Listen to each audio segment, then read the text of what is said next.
Have you ever realized that the people you trust the most are secretly planning against you? That was me, Evelyn Harper, listening to my parents talk about my future as if I didn't exist. One careless conversation changed everything. The people who raised me thought I was unaware, that I wouldn't notice the details, the loopholes, the tiny mistakes they made. They thought I was powerless. They were wrong. From that moment, I started planning my own moves quietly, patiently, and strategically. What followed wasn't just revenge, it was a lesson they'd never forget. Before we dive into today's story, make sure you hit that subscribe button and turn on the notification bell, so you never miss a single twist, secret, or shocking revelation. My name is Evelyn Harper, and for a long time, I believed loyalty was automatic inside a family. I believed love meant protection, and fairness didn't need to be questioned. I believed that if something ever went wrong, my parents would stand beside me, not plan around me. I was wrong, and I didn't realize it until I overheard a conversation that was never meant to reach my ears. I wasn't spying. I wasn't hiding behind doors or listening with bad intentions. I was simply walking down the hallway late that night, half asleep, when I heard my name spoken. Softly, carefully, the way people speak when they believe privacy is guaranteed. I stopped mid-step. My body went still. My heart tightened, because something about the tone of my name told me this conversation carried weight. The house was unnaturally quiet. Not peaceful, just still, as if the walls themselves were holding their breath. I stood barefoot on the cold floor, leaning slightly against the wall, listening as my parents spoke from the living room. At first, their voices sounded calm, almost gentle. Then my mother said I didn't need to know yet. That telling me now would only complicate things. My father agreed, calling me emotional, saying I always took things too personally. They weren't talking about me as their daughter. They were talking about me as a liability. Then my father said something that permanently changed how I saw my family. He said everything would be transferred to my brother first, because I couldn't be trusted with responsibility. Not temporarily. Not eventually. First. My hands began to shake as the words settled in. I heard my mother ask about my share, and for a brief second, hope surfaced. But my father's response erased it instantly. He said I didn't need one. Not now. Maybe not ever. Standing there in the dark hallway, something inside me went quiet. I didn't feel rage. I didn't feel the urge to confront them or burst into the room demanding answers. What I felt instead was clarity, sharp and undeniable. Years of strange moments suddenly made sense. Conversations that stopped when I entered the room. Financial decisions that never included me. Documents my brother always handled. I hadn't been protected. I had been slowly removed. Returned to my room without making a sound and sat on the edge of my bed until morning. By the time the sun came up, I had made a decision that would shape everything that followed. I would say nothing. I would ask nothing. I would let them believe their secret was safe. Because confrontation gives people time to lie, but silence gives you time to watch. The next morning, I smiled like nothing had changed. I joked with my mother, listened to my father talk about work, and congratulated my brother as if everything was normal. They smiled back, relaxed, unaware that something fundamental had shifted. That was when I understood the most dangerous truth of all. The people planning to erase me trusted me completely. From that day forward, I watched everything differently. Not with anger. Not with bitterness. But with focus. I noticed how decisions were made without me. How paperwork disappeared into locked drawers. How my brother was quietly positioned as the future. They were patient. So I became patient too. That night in the hallway wasn't the end of my innocence. It was the beginning of my strategy. Because a few weeks later, I found something I was never supposed to see, a document with my name on it. And a single line that confirmed this wasn't just about exclusion. They were preparing to replace me. After that night, nothing felt accidental anymore. Every smile felt rehearsed. Every casual conversation felt calculated. I moved through the house like a guest in my own life. Careful not to change my behavior. Careful not to give myself away. If my parents noticed anything different, they never said it. And that silence told me more than words ever could. I started paying attention to details I had once ignored. The locked drawer in my father's study that had never been locked before. The way mail was collected before I could see it. The way my brother suddenly had opinions about decisions. That had never involved him. It wasn't dramatic. It was subtle. And that subtlety made it dangerous. A few weeks later, I came home earlier than usual. No announcement. No warning. Just a quiet return that nobody was expecting. The house was empty except for my father's study light, still on. I didn't go in at first. I stood in the hallway, staring at that thin line of light under the door. My instincts telling me something mattered in that room. I told myself to walk away. I didn't. The door wasn't locked. Inside, the study smelled like paper and old books. The desk was covered with neatly stacked folders, carefully labeled. I wasn't searching. I wasn't tearing through drawers. I was simply looking because something told me. I had already been living inside a decision that had been made without me. That's when I saw the folder. My name was printed on the tab. My hands went cold as I opened it. Inside were copies of financial documents, notes, and a draft of something that made my chest tighten. A redistribution plan. Assets listed. Percentages assigned. My brother's name appeared again and again, highlighted, emphasized, secured. My name appeared only once, followed by a note written in my father's handwriting. Temporary exclusion pending maturity and stability. Temporary. As if I were a risk. As if I were unfinished business. In that moment, I understood something painfully clear. This wasn't a misunderstanding. This wasn't a backup plan. This was intentional, written, prepared. They weren't deciding if they would exclude me. They were deciding how long they could justify it. I closed the folder exactly the way I found it. No fingerprints. No misplaced pages. I left the room the same way I entered it, quietly, invisibly. Because the truth is, once you see something like that, you don't need proof anymore. You need strategy. That night, I didn't cry. I didn't call a friend. I didn't confront anyone. I sat in my room and made a promise to myself that no one else would ever hear. If they were planning my future without me, then I would start planning mine without them. From that day forward, I stopped asking for approval. I stopped volunteering information. I listened more than I spoke. And slowly, I began to understand just how confident they were that I knew nothing. My parents spoke freely around me. My brother grew careless, casually mentioning meetings, documents, conversations he assumed were irrelevant to me. They underestimated silence. They mistook patience for weakness. I began documenting everything, not emotionally, not dramatically, but methodically. Dates. Conversations. Subtle shifts in behavior. I learned which lawyer my father trusted. I learned how decisions were framed, not just made. And most importantly, I learned that the plan they had created relied on one assumption: that I would never push back. But they were wrong. Because a few days later, I overheard another conversation, this time about finalizing the paperwork. About signatures. About timing. And as I stood there listening, something clicked into place. They weren't just excluding me anymore. They were about to make it permanent. Once I knew the paperwork was close to being finalized, everything inside me shifted. The waiting phase was over. Silence was no longer just protection, it was preparation. I understood something important then: if I reacted emotionally, I would lose. But if I moved quietly, deliberately, I could change the outcome without them ever realizing when it happened. I started by changing nothing on the surface. I stayed polite, predictable, agreeable. I let my parents believe their version of me was still intact, the emotional daughter, the one who avoided responsibility, the one who didn't understand how things really worked. That image became my shield. The more they believed it, the more invisible I became. What they didn't know was that I had started learning. Not casually, intentionally. I began reading about trusts, asset transfers, and estate planning late at night. I didn't rush. I didn't panic. I took notes, cross-checked information, and slowly built an understanding of the system they were using against me. I wasn't trying to outsmart them emotionally. I was trying to understand the rules they were playing by. Around the same time, my brother grew more confident. Too confident. He spoke openly about future plans, about responsibilities he would soon take over. He never spoke directly to me, always around me, assuming I wasn't paying attention. That arrogance worked in my favor. People who think they've already won stop protecting their moves. One afternoon, I overheard my father mention a meeting. Just one sentence. Just one detail. But it was enough. A lawyer. A specific date. A location I recognized. I didn't interrupt. I didn't ask questions. I simply stored the information away, like everything else. That meeting became my turning point. I didn't attend it. I didn't interfere with it. I did something far more important. I scheduled my own. I found a lawyer through quiet research, not recommendations. Someone with no connection to my family, no loyalty to their history, no reason to protect their narrative. When I sat across from her for the first time, I didn't exaggerate. I didn't accuse. I simply laid out facts calmly, clearly, without emotion. Dates, documents, statements, patterns. She listened. And when she finally looked up at me, her expression told me everything. This wasn't accidental, she said. Hearing that out loud changed something inside me. For the first time, my experience had weighed outside my own mind.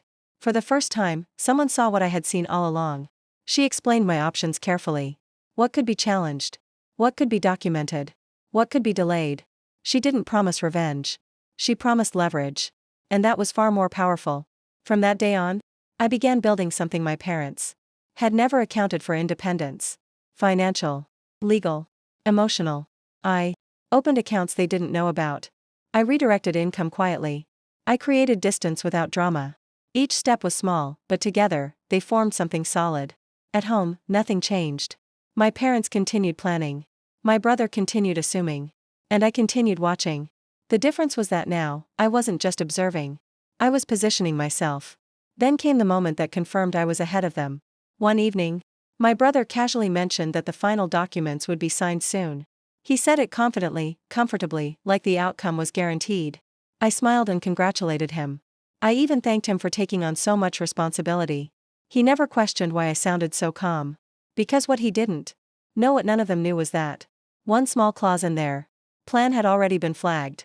One detail they assumed didn't matter had become their weakness. The next few weeks were a lesson in patience. I wasn't moving fast, but I was moving deliberately. Every action I took was calculated. Every smile, every question I asked at home, every word I spoke was measured. They had no idea I had shifted from silent observer to quiet strategist. My parents continued their preparations, confident that I was still unaware. My brother, cocky and self-assured, continued acting as if he had already won. That arrogance would become his undoing. I started with the smallest detail, something they thought irrelevant. One line buried deep in the paperwork, almost a footnote. Most people would have ignored it. My parents certainly did. But I noticed. I traced it, researched it, cross-referenced every connection, every loophole. And slowly, I realized it wasn't just a small detail, it was a crack in their armor. One clause that, if challenged correctly, could undo everything they had meticulously planned. I spent nights preparing evidence, quietly recording conversations when necessary, collecting documents, and even tracking the small inconsistencies my parents assumed I wouldn't remember. Each piece built upon the last, creating a clear chain of accountability. The irony was sharp: they had been so careful to plan around me. Yet they had overlooked one critical assumption: that I was naive. That assumption would cost them. Then came the day I decided to act carefully, strategically. I didn't rush to confront them. I didn't threaten. I set up a meeting with the lawyer I had found weeks before. Someone who was entirely outside the family's influence. I laid out every detail, every discrepancy, every intentional omission. She reviewed everything quietly, nodding, marking key points. The more I spoke, the more confident I became. This wasn't about revenge yet. This was about positioning, about building the foundation where their betrayal would crumble. At home, life appeared normal. My parents smiled. My brother bragged about the upcoming transfer of control as if it were already his. They didn't notice the subtle changes in my demeanor, the quiet confidence, the controlled patience. They assumed I was still the powerless, compliant daughter they had always underestimated. But I was already steps ahead, strategically invisible. And then it happened. A small, seemingly insignificant comment from my father. A phrase about timing, about logistics. That confirmed what I had suspected. They believed their plan was airtight. They assumed they could finalize it without interference. And because they were so confident, they started taking risks. They began leaving small openings, subtle hints of carelessness that I immediately recorded and noted. Every slip added fuel to the strategy one had been building. By now, I wasn't just planning quietly, I was orchestrating. Each decision, each observation, each document collected formed a puzzle. A map I could use to navigate the next steps. I knew exactly when to push, when to wait, and when to strike. My parents thought they were running the show. Little did they know, the narrative had already shifted. And I was no longer a character in their story. I had become the author. That evening, I sat alone in my room, reviewing everything I had collected. My heart didn't race. My mind didn't panic. Instead, I smiled quietly, realizing that one miscalculation, one overlooked detail, would soon allow me to regain everything they had tried to take. Their trust in my ignorance had been their biggest mistake. And in part 5, I would take the first real step, the first move they would never see coming. The days that followed felt surreal. From the outside, I was still the same Evelyn Harper they thought they knew, polite, calm, almost complacent. But inside, I was calculating, anticipating, and preparing for the first real strike. Patience had been my weapon, and now it was time to use it. I wasn't angry. I wasn't reckless. I was precise, like a chess player ready to make the opening move that would force the opponent into check. I began subtly asserting independence, almost invisibly. I opened accounts they didn't know existed. I quietly moved funds that were already mine legally, unquestionable. I contacted people who could provide documentation and evidence if needed. People outside the family entirely. Every step was untraceable, leaving no hint for my parents to suspect. They continued thinking their plan was safe. That I was still the naive, powerless daughter they had always underestimated. The irony tasted sweet. Then came the first real opportunity. A meeting my father had scheduled with his lawyer. Something that he believed would finalize the paperwork. My brother bragged about it hours before, confident and careless. Speaking openly about the control transfer. They assumed I would do nothing. That assumption gave me the advantage I needed.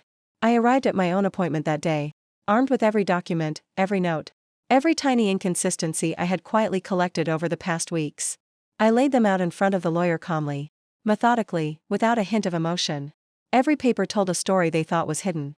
Every recorded detail exposed the cracks in their perfect plan. The lawyer leaned back, nodding slowly. And for the first time I realized, I wasn't fighting blindly. I had leverage. I had control. And I was about to use it. That evening, I returned home. Nothing had changed on the surface. My parents smiled, my brother bragged again, and the house felt normal. But beneath the calm, everything was shifting. I had planted seeds they could never see. Each small, invisible move ensured that when the time came, I would hold all the power.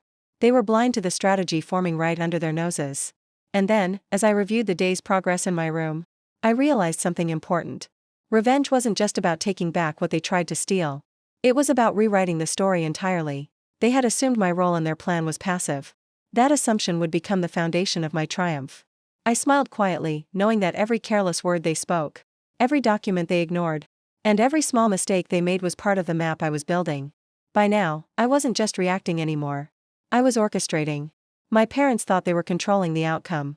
They believed their plan was flawless. But what they didn't realize was that the first move, the first true step in my silent revenge, had already been made, and it was something they could never anticipate. And in part 6, that move will force them into a situation where they are powerless, where the consequences of their arrogance finally begin to unfold. The moment I realized the balance had shifted, it didn't come with drama. There was no argument, no raised voices, no sudden confrontation. It came quietly, the way real power always does. My parents still believed they were in control, still confident that the final outcome belonged to them. That confidence made them careless, and carelessness was something I now knew how to use. The first sign appeared in small ways. Meetings were delayed. Phone calls ended abruptly. My father became quieter, more guarded. His usual certainty replaced by irritation he tried to hide. My brother noticed it too, though he pretended not to. The excitement he once carried began to crack, replaced by confusion. Something wasn't moving the way it was supposed to, and they didn't understand why. I stayed calm. I didn't ask questions. I didn't react. I watched. Behind the scenes, the leverage I had built was working exactly as intended. The clause they ignored had triggered a review. The documentation I had quietly prepared raised concerns no one could dismiss. Nothing was officially wrong yet, and that was the brilliance of it. Everything was simply paused, frozen, suspended in uncertainty. At dinner one night, my father finally broke the silence. He mentioned complications. He framed them as temporary, nothing serious, but his tone betrayed him. My mother watched him closely, her expression tight, calculating. My brother frowned, clearly frustrated. I listened quietly, nodding, offering no opinion. They didn't realize that every word they spoke confirmed what I already knew. They were losing control. A few days later, my father asked to speak to me privately. The request alone was telling. He had never included me in these conversations before. We sat across from each other, the space between us thick with unspoken tension. He spoke carefully, choosing his words as if stepping through a minefield. He asked how I was feeling. He asked about my plans. He asked questions that, months earlier, would have sounded like concern. Now, they sounded like fear. I answered calmly. Politely. I gave him nothing. No accusations. No emotion. Just enough truth to be believable, and enough distance to be untouchable. I watched his face as he realized something fundamental had changed, that I was no longer predictable, no longer controllable. He didn't know why. He only knew he no longer held all the cards. That conversation confirmed it for me. I didn't need to confront them. I didn't need to expose them publicly. Their own system was doing the work for me. The very structure they had relied on to exclude me was now questioning them. And they couldn't stop it without exposing themselves. My brother reacted differently. He became defensive, irritable. His confidence cracked under pressure, revealing the entitlement beneath it. He complained about delays, about unfair scrutiny, about how things weren't supposed to go this way. I listened without responding, knowing something he didn't, that the path he was walking had already narrowed. The most powerful moment came quietly. A message from my lawyer. Short, controlled, precise. The review had uncovered enough concerns to halt the transfer. Indefinitely. Indefinitely. That word settled in my chest like calm certainty. Nothing was finalized. Nothing was guaranteed. And for the first time, my future wasn't being decided without me. That night, I stood in my room and looked at my reflection. I didn't see anger. I didn't see revenge. I saw resolve. The kind that comes from knowing you can walk away or step forward on your own terms. My parents still didn't know the full truth. They didn't know how close everything was to unraveling. And I intended to keep it that way. It all came to a head quietly, almost invisibly, just as I had planned. My parents continued believing they were in control, continuing routines and plans as if the last months hadn't shifted the balance. My brother still acted confident, still assumed the final paperwork would secure his future. But every move they made, every word they spoke, every small slip was now working for me, not against me. The review that had been quietly triggered weeks earlier escalated. Lawyers, documents, and small inconsistencies all converged to create a problem my family could no longer ignore. They were careful, but nothing could undo the chain reaction. The system they had relied on to sideline me was now questioning them, and there was nothing they could do to stop it without exposing themselves. I didn't intervene directly. I didn't need to. The structure of their betrayal collapsed under its own weight. When my parents finally realized what was happening, it was too late. The look on their faces was unmistakable disbelief, shock, and a subtle, almost shameful recognition that they had underestimated me. My brother's arrogance had vanished. Replaced by panic, he tried to hide behind excuses. He had assumed he had won. He hadn't. I had been invisible, patient, and calculating. And now, finally, I held all the cards. The meeting that followed was tense, quiet, but decisive. My lawyer presented the evidence methodically. Each document, each record, each observation I had collected was laid out without emotion. Without accusation, only facts. My parents listened, powerless. They tried to interject, tried to justify, but the momentum had shifted. The foundation they had built for themselves was crumbling, and there was nothing left to save it. I stayed calm, polite, unmoved. I didn't need drama. The system was my ally, and it had executed the plan better than I ever could have on my own. After the meeting, the realization settled in my chest. The balance had shifted completely. My future was secure. Their plan to erase me had failed. My brother's assumed dominance had been undermined. And my parents were forced to confront a truth they had tried to ignore. That I was never powerless. I had been preparing, observing, learning, and waiting for the moment to step forward. And I had done so without compromise, without anger, without giving them any warning. That night, as I sat alone in my room, I reflected on everything. Betrayal, silence, patience, strategy. Every sleepless night, every quiet observation, every careful move had led to this moment. They had assumed they could control me, that I would accept their decisions without question. They had underestimated me, and their mistake had cost them control, influence, and the illusion of power. I didn't celebrate. Not loudly. Not outwardly. Revenge isn't always about spectacle. Sometimes, it's about quiet justice. A smile, a calm acknowledgement that the people who tried to write your story without you have finally learned that you were the author all along. That realization was enough. Because in the end, the truth isn't about what they tried to take from you.